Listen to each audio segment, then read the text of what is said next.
Bom dia na paz do Senhor. Dentro da leitura de hoje está 2 Samuel 24, 1 Crônicas 21 e o Salmo 30. Esse capítulo de 2 Samuel 24, ele é paralelo a Crônicas 21. E abra nos dois lugares, 2 Samuel 24 e Crônicas 21, porque eu quero que você olhe na sua Bíblia e encontre a diferença que tem aí nos dois versículos. O versículo 1 de 2 Samuel 24 e o versículo 1 de 1 Crônicas 21. Eu vou explicar essa diferença, mas leia, porque muita gente que é contra a Bíblia, e até pessoas que se dizem servos de Deus, mas que ficam procurando erro na palavra de Deus, apontam esses dois versículos como uma das grandes contradições na história de Davi e, obviamente, na Bíblia, mas não tem contradição nenhuma, basta só uma leitura mais atenta e um entendimento da situação onde elas foram escritas. Então, olha só, 2 Samuel 24. E a ira do Senhor se tornou a acender contra Israel, e ele incitou a Davi contra eles, dizendo: vai, numera a Israel e a Judá. Então aqui nós temos: e a ira do Senhor se tornou a acender contra Israel, e ele incitou a Davi. Lá em 1 Crônicas 21 nós temos: então Satanás se levantou contra Israel e incitou Davi a numerar a Israel. E esse versículo é considerado uma contradição, mas não tem contradição aqui. O que acontece? Num versículo nós vemos que Satanás se levantou contra Israel, e no outro a ira de Deus se tornou, ou novamente, a ira do Senhor surgiu novamente contra Israel e incitou Davi. Então aqui Davi fez o quê? Se levantou e fez um censo. E os censos não deveriam ser feitos, a não ser estritamente com a ordem do Senhor. O que acontece? As pessoas que escreveram 2 Samuel, a pessoa que escreveu Crônicas, são pessoas diferentes, separadas por séculos. Cada um contou ali, escreveu, inspirado por Deus, sim, mas escreveu do seu ponto de vista. Então são duas versões a respeito da mesma história. O que acontece? Quando a ira do Senhor se acendeu, nós entendemos o quê? Davi, nós precisamos ver a história de Davi aqui no que estava acontecendo. Davi vinha num crescente.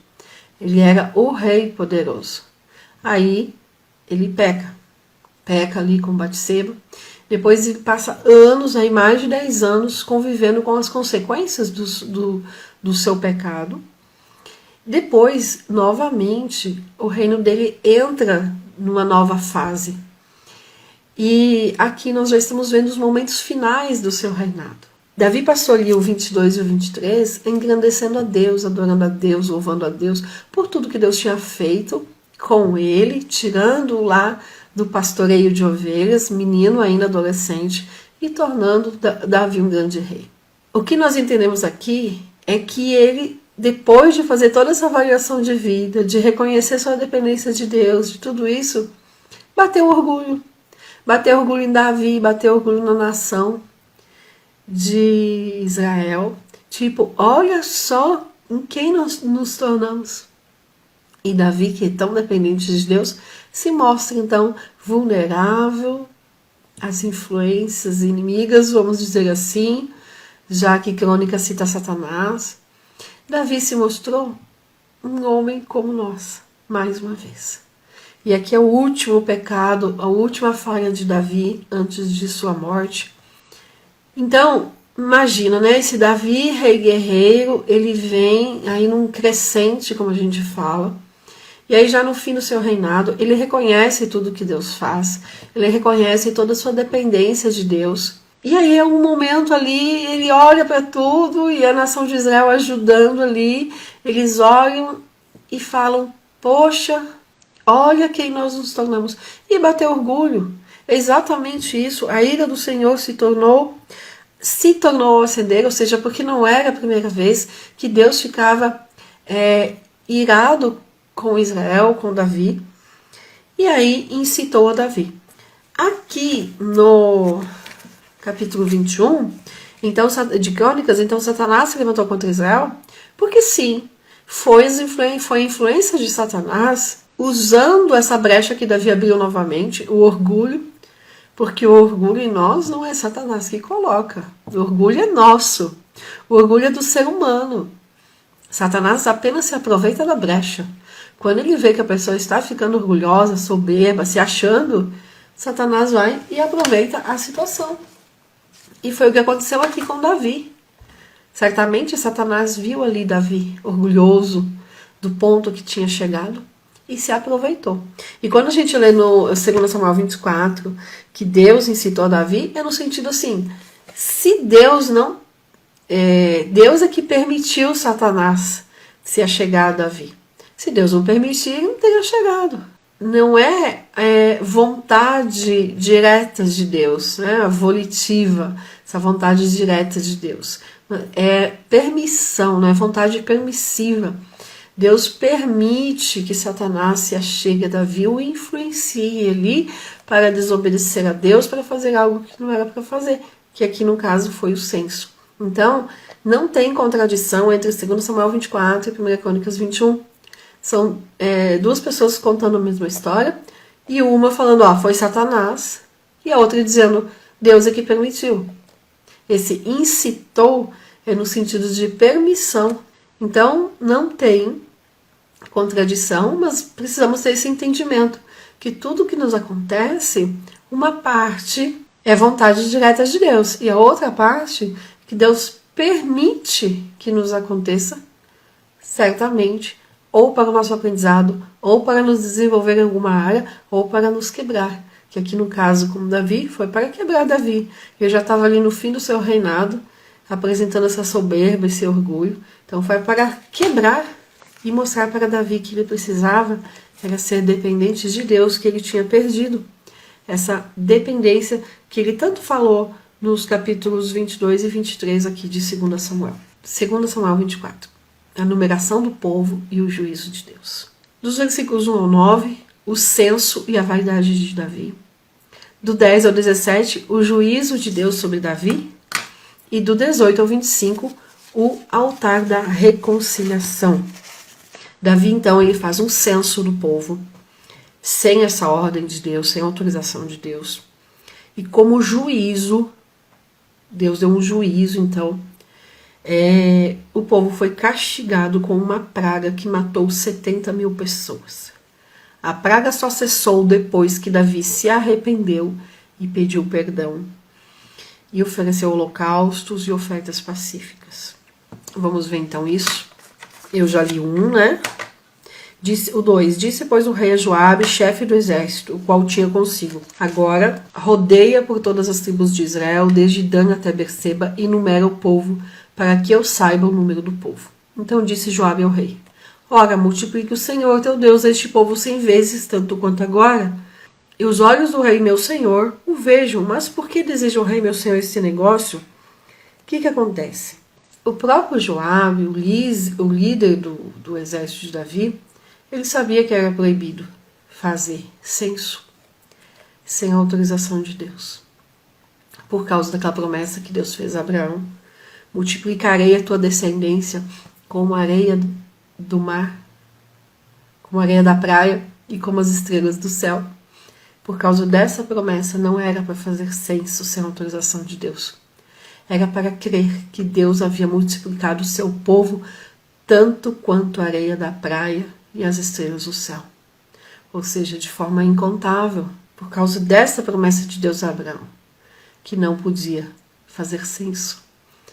Os censos que aconteceram, Deus mandou pouquíssimos censos, mas aqui não era para ter feito, né? Davi fez para querer realmente mostrar a força do seu povo, a força de Israel.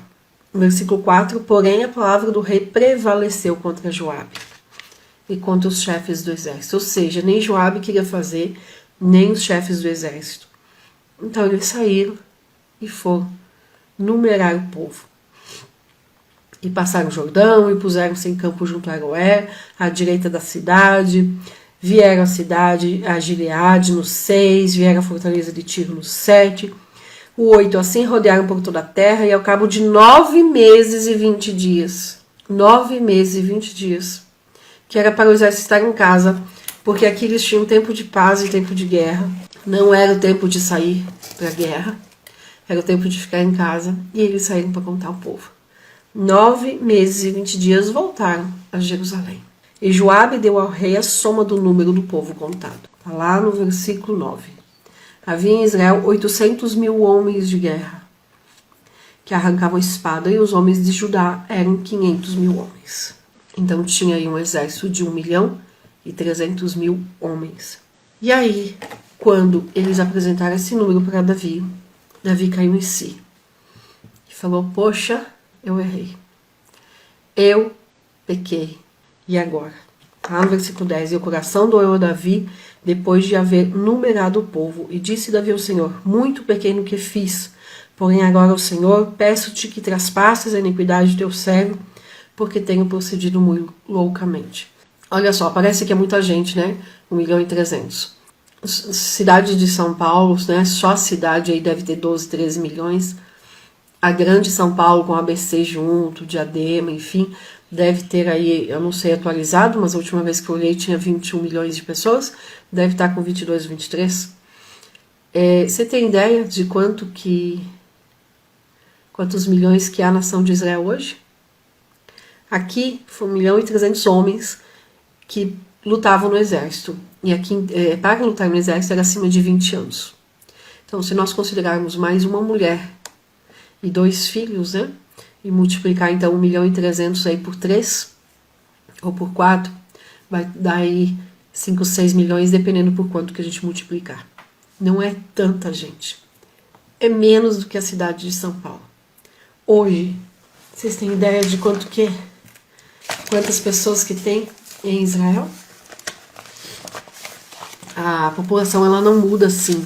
A população de Israel, especificamente, ela não muda tanto com o passar do tempo.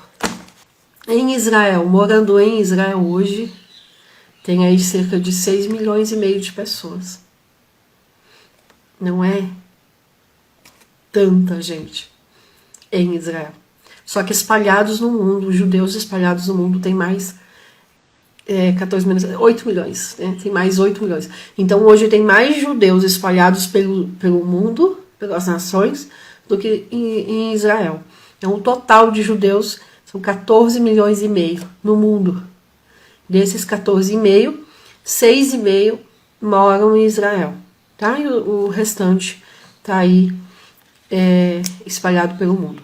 No Brasil nós temos aí cerca de 120.000 judeus. Só por curiosidade. Então, não era para ter feito isso. Quando eles voltam com o número do censo, Davi reconhece que errou. E aí pede perdão a Deus. E fica esperando, então, Deus falar com ele. E aí no versículo 11 fala assim, levantando-se depois Davi pela manhã, veio a palavra do Senhor ao profeta Gade, evidente de Davi, dizendo, vai dizer Davi, assim diz o Senhor, 3 coisas te ofereço. Olha que Deus maravilhoso. Traz o juízo e ainda fala, pode escolher qual juízo que você quer. Deu ali 3 opções para Davi escolher. E as opções eram, uma delas, a primeira, 7 anos de fome. A segunda, 3 meses fugindo dos inimigos. E a terceira, por 3 dias haja peste ali na terra de Israel. Davi pensou e respondeu, estou profundamente angustiado, mas vamos cair nas mãos do Senhor. Eu escolho a praga. Por quê? 7 anos de fome não vai ter o que fazer. Fugir dos inimigos 3 meses? Não, eu sou rei guerreiro. Não. Então eu escolho a praga. E olha o argumento dele. Caiamos nas mãos do Senhor, porque muitas são as suas misericórdias, mas nas mãos dos homens não caia eu. Ou seja, eu direto com Deus, o povo direto com Deus, nós temos a chance da misericórdia do Senhor. Contra os inimigos não vai ter chance. 7 anos de fome a gente também não vai ter chance. Então, vamos lidar com aquilo que a gente conhece. que são as misericórdias do Senhor. Então enviou o Senhor a peste a Israel desde pela manhã até o tempo determinado, que eram os 3 dias. E desde Dan até Berseba morreram 70.000 homens do povo. Não é pouca gente. Estendendo, pois, o anjo a sua mão sobre Jerusalém para destruir, o Senhor se arrependeu daquele mal e disse ao anjo que fazia destruição entre o povo: basta, agora retira a tua mão. E o anjo do Senhor estava junto à eira de Araúna, o Jebuseu. E vendo Davi o anjo, falou o Senhor e disse: eis que sou eu que pequei, e eu que iniquamente procedi. Porém, essas ovelhas que fizeram, seja pois a tua mão contra mim e contra a casa do meu pai. Então Davi viu que ele tinha escolhido a peste, mas que a peste estava assolando todo mundo e que o povo não tinha culpa do seu pecado, do seu orgulho, da sua desobediência. E aí então ele vai até ali no lugar onde ele tinha visto o anjo para oferecer holocaustos, e daí tem uma negociação ali que o Araúna ali queria dar, né, o lugar ali, o espaço. O rei disse não, porque daí não vai me custar nada, eu quero comprar. E tem tudo isso. E aí Davi edificou um altar e ofereceu holocaustos e ofertas pacíficas, e o Senhor aplacou a sua ira e cessou aquele castigo de sobre Israel. Nós vemos aqui algumas coisas, né? Que é esse e o Senhor se arrependeu daquele mal? Que está aqui no versículo 16. Esse se arrependeu que tem nas versões mais tradicionais não é no mesmo sentido de arrependeu que nós conhecemos. Deus não é homem para que se arrependa, né? Deus é Deus onisciente, ele conhece todas as coisas. Mas como Davi bem disse, vamos escolher a praga, porque na praga é Deus com a gente e nós conhecemos que Deus é misericordioso, Deus é Deus de misericórdia. Então ele se arrependeu aqui. Obviamente que Deus sabia o que ia acontecer, Deus já sabia como é que o povo ia proceder, tudo isso. Esse se arrependeu é uma palavra que no português é muito limitado, porque a gente já imagina, né, aquele arrependimento que é nosso, humano. Me arrependi de ter feito isso, então deixa eu tentar consertar, deixa eu tentar voltar atrás. E, né, Deus não é assim como nós. Então esse arrependimento de Deus tem a ver com a sua misericórdia. Tem mais a ver com se condoeu. Viu o sofrimento do povo e teve misericórdia. É claro que Deus, na sua onisciência, Deus já sabia que isso ia acontecer. Estava previsto isso, estava ali no seu plano. Mas é uma palavra para nós entendermos que Deus não colocou o juízo dele em 100%. Deus não permitiu que esse anjo que estava aqui com essa peste executasse todo o juízo que Deus tinha colocado. Se esse juízo tivesse ido ao fim, né, completado ali todo o tempo e toda a morte dessa peste, muito mais gente teria morrido. Mas Deus, né, a palavra mais certa é esse se condoeu, ao invés de se arrependeu. É no sentido de teve misericórdia. Davi falou, eu vou escolher a peste, porque na peste a gente tem a possibilidade de ter misericórdia de Deus. E foi exatamente isso que aconteceu. Davi conhecia o seu Deus. Ele era um homem segundo o coração de Deus, então ele sabia que Deus tinha misericórdia e que na peste Deus poderia aplicar essa misericórdia se ele quisesse. E foi exatamente isso que aconteceu. É muita gente. Pensa se morresse 70.000 em 2 dias e meio, antes de completar 3 dias. O terror e o desespero que seria. Nós não temos ideia do que é 70.000 em menos de 3 dias. E aí, Davi roga então ali por misericórdia. Davi fala, Senhor, fui eu, não foi o povo. Não foi o povo. Então trata comigo, trata com a casa do meu pai, mas para de tratar com o povo, porque eles não têm culpa. Deus mudou essa situação nesse momento. Então esse arrependimento de Deus que está aí nas versões tradicionais tem a ver com a misericórdia de Deus. Deus muda para não mudar. Então Deus muda uma situação para não mudar quem Ele é. Então aqui esse arrependimento tem mais a ver com se condoeu, tem mais a ver com a misericórdia do Senhor. Então Deus muda a situação, não dá o juízo até o fim para não mudar a si. Deus muda para não mudar. Então Deus muda a situação para não mudar quem Ele é. Deus misericordioso, a misericórdia de Deus é a essência dele, faz parte de quem Deus é. Ele muda a situação para não mudar a si. Deus é Deus fiel, não só no cumprimento das suas promessas. Ele é fiel em quem Ele é fiel a si mesmo, em quem Ele é, na sua essência. E Deus é Deus de misericórdia, e isso não muda. Deus não muda a si mesmo, Ele não altera algo nele, por ira, por juízo ou por qualquer outra coisa. Me respondo se deu para entender esse arrependimento que está aqui, porque muita gente aponta como um erro da Bíblia, ou como algo que não dá para entender, esse arrependimento. Nós vamos encontrar essa expressão Deus se arrependeu em vários lugares na Bíblia, mas sempre está ligado a esse conceito, Deus muda para não mudar. É a misericórdia de Deus prevalecendo na situação de juízo. Esse lugar aqui, depois vocês leiam, onde Davi então ofereceu holocaustos, né? A ira de Araúna, é o lugar onde depois os estudiosos falam que foi construído o templo de Salomão. Então, 1 Crônicas 21.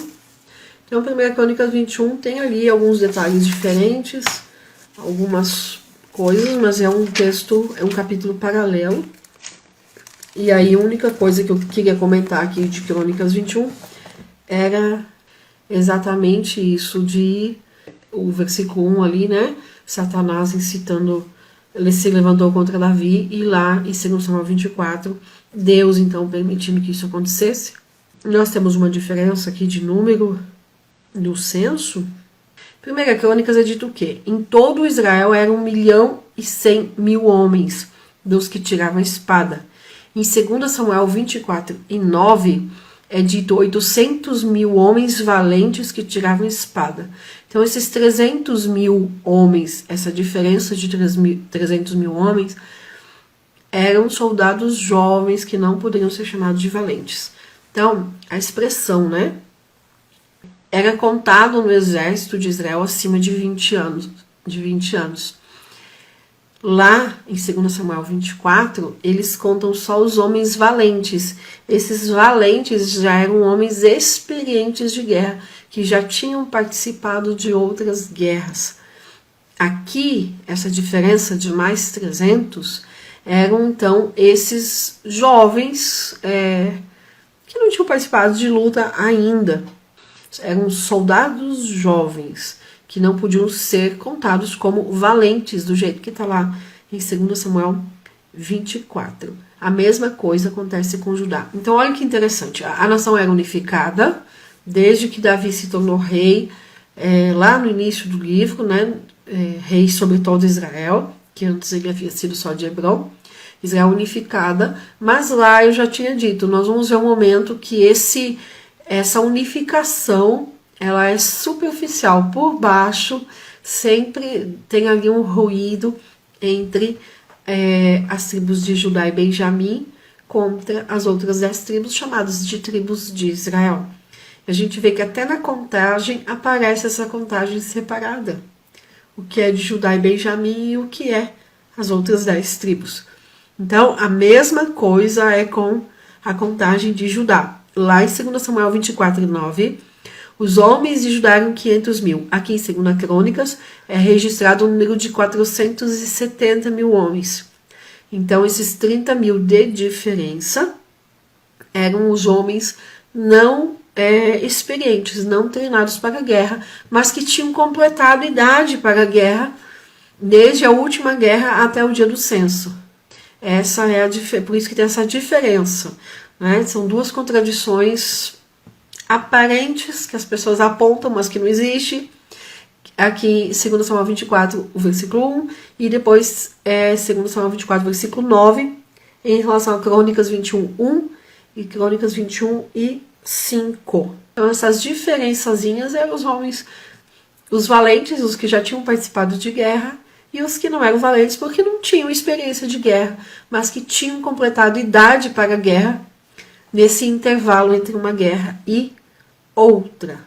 Vamos para o Salmo 30. O Salmo 30 é o Salmo de Davi, fala sobre a ira de Deus que dura só um momento, e nós acabamos de ver essa ira de Deus, mas a sua benignidade, a sua misericórdia é eterna. O Salmo 30 é um salmo de ações de graças pelo livramento de Deus dado ao salmista, enquanto enfrentou ali uma enfermidade que o deixou à beira da morte. Entende-se então que foi lá naquela praga que nós acabamos de ler. Dos versículos 1 ao 5, nós temos então a fala do salmista sobre a ira de Deus, que dura só um momento. Do 6 ao 10, mostra ali a sua vaidade, que ele estava dependendo da sua prosperidade, que ele tinha colocado sua confiança na sua prosperidade. Exatamente a situação que eu relatei de Davi, lá em 2 Samuel 24.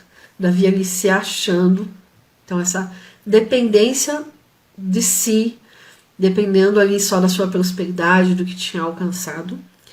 E depois, os versículos 11 e 12 desse salmo, mostrando então o arrependimento ali do salmista e ele se voltando para depender novamente e exclusivamente de Deus. No versículo 9 nós temos essa pergunta, nós temos essa fala. Deixa eu ler aqui então. O versículo 1. Exaltar-te-ei, Senhor, porque tu me exaltaste, não fizeste com que meus inimigos se alegrassem sobre mim. Senhor meu Deus, clamei a ti e tu me saraste. Versículo 5. Porque a sua ira dura só um momento. No seu favor está a vida. O choro pode durar uma noite, mas a alegria vem pela manhã. Um versículo maravilhoso que todo mundo conhece. Versículo 9. Que proveito há no meu sangue quando desço a cova? Porventura te louvará o pó? Anunciará ele a tua verdade? Então ele está falando, olha, se eu morrer, que proveito que vai ter? Você vai sentir minha falta? Te louvará o pó? Anunciará ele a tua verdade? E aí, com base nesse versículo, eu faço a seguinte pergunta. Como tem sido o meu culto a Deus? Se eu morrer, Deus vai sentir falta do meu culto? Numa palavra assim, bem coloquial, bem comum para a gente entender. Será que o meu culto faz diferença? O meu culto a Deus, a minha adoração a Deus é automática? É no piloto automático? É em algo já ensaiado, decorado? E não tem cântico novo, não tem novidade de vida na minha adoração a Deus. No 10 ele fala assim, ouve, Senhor, e tem piedade de mim. Senhor, sê o meu auxílio. E aí no 11 já muda tudo de novo, porque ele orou, ele ali se derramou diante de Deus, reconheceu o seu pecado, reconheceu sua situação. E aí no 11 ele vem, tornaste o meu pranto em folguedo, tiraste o meu cilício, me cingiste de alegria. Então ele dança, alegria e louvor a Deus. No versículo 11, para que a minha glória te cante louvores e não se cale. Senhor, Deus meu, eu te louvarei para sempre. Então aqui ele volta a ser dependente de Deus. Lá em cima, no 6, eu dizia na minha prosperidade, não vacilarei jamais.